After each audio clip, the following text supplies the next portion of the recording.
Hey everybody, gonna do a little lunch today. We seem to be enjoying these cooking and coffee videos, so we'll go ahead and knock out maybe some bacon and eggs here, and along with some fresh Cowboy coffee. This is one of the emergency stoves. As you can see, it's brand new, so I figured better take it out and use it. They don't get cleaned up and go back in the bin. I think I've only fired it up once or twice. So anyway, let's get to it.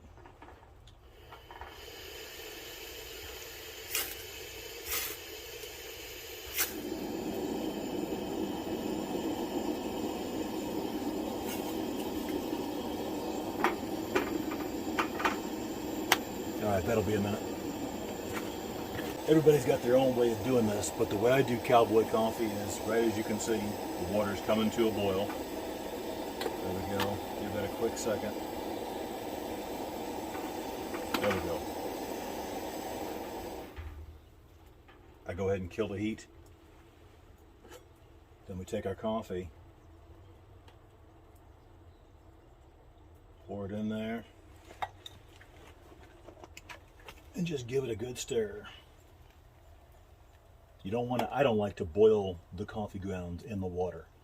Then you kind of get a burnt flavor that it's basically impossible to get rid of.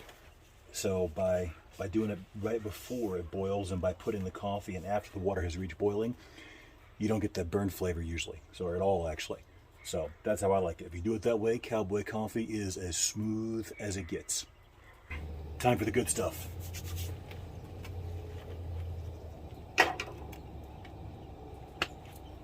Been about 5 minutes. Let's go ahead and give this a little swirl carefully, and then boom. See if my big head's out of the way. There we go. Like I said, if it ain't coal black, we don't want it. Let's give it a flip.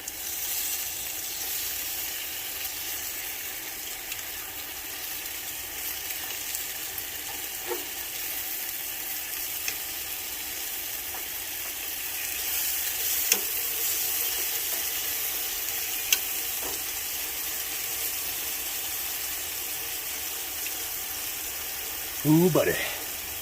Okay, time for the next phase.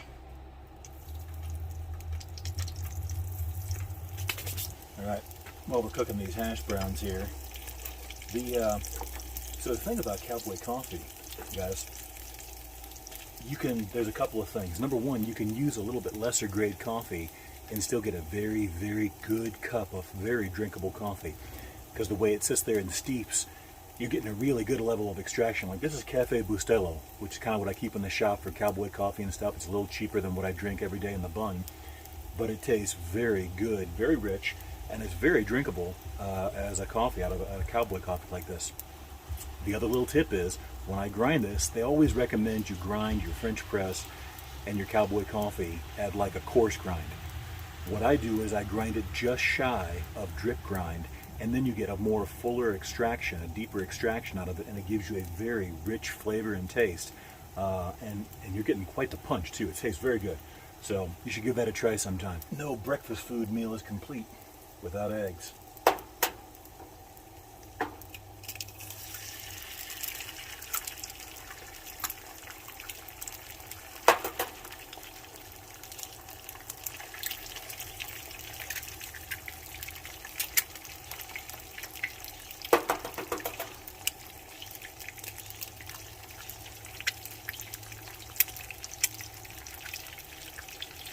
The backyard, nature's trash can.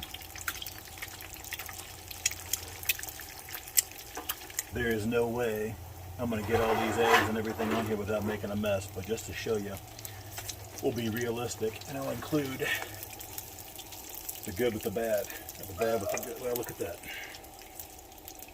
Every once in a while you get lucky. I won't try and take credit. There we go.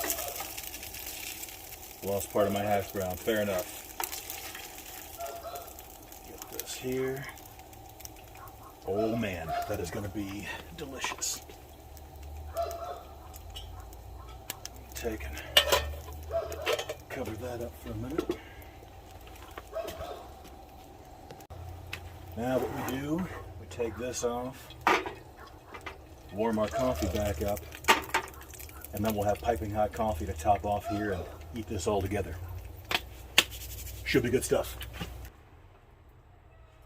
That should do it. Let's top off the old coffee. Oh yeah.